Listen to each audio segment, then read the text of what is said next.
but most of the cases from a military base, are they criminal? Well, I mean, Most of the them? UCMJ, it's a UCMJ Uniform Code of Military Justice. All of them are criminal. Now, you might say some of them. I participate in rape cases, murder cases, attempted murder, conspiracy, drug distribution, but then also what might be considered more of a pure military offense: absent without leave, desertion, uh, disrespect of an NCO, assault on a superior commissioned officer. All those type of offenses also.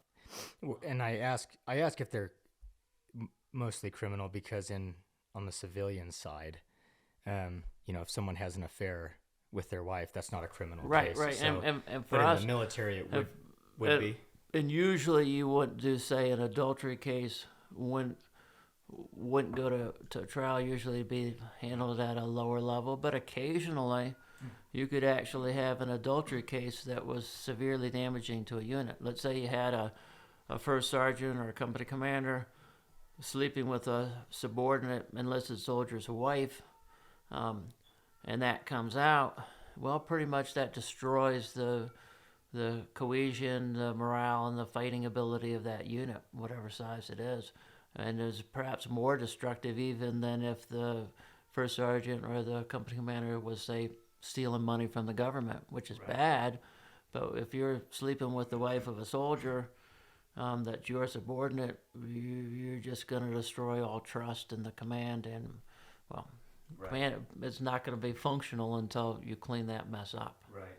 I think it's interesting how the military even recognizes that adultery is going to affect a unit, but society doesn't think adultery can affect society or citizens or neighbors or. Doesn't too much. I think most people in society still think that adultery is wrong, and is counterproductive.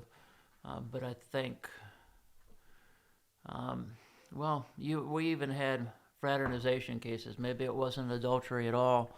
Maybe the superior person, male or female, wasn't married, and the person they were sleeping with wasn't married.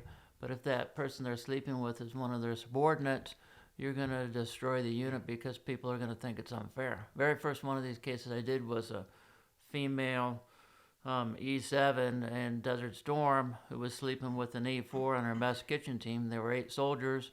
She was a little bit older but very attractive, and I think the 6 male subordinates probably all wanted to sleep with her. Right.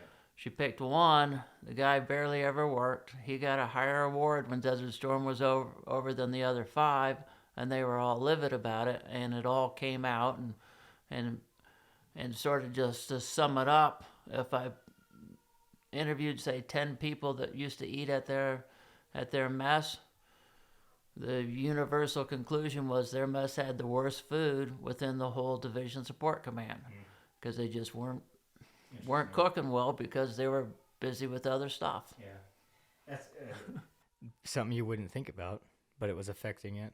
But it really upset, though, and the sad part too was 3 or 4 of those soldiers that worked for her had just come out of AIT.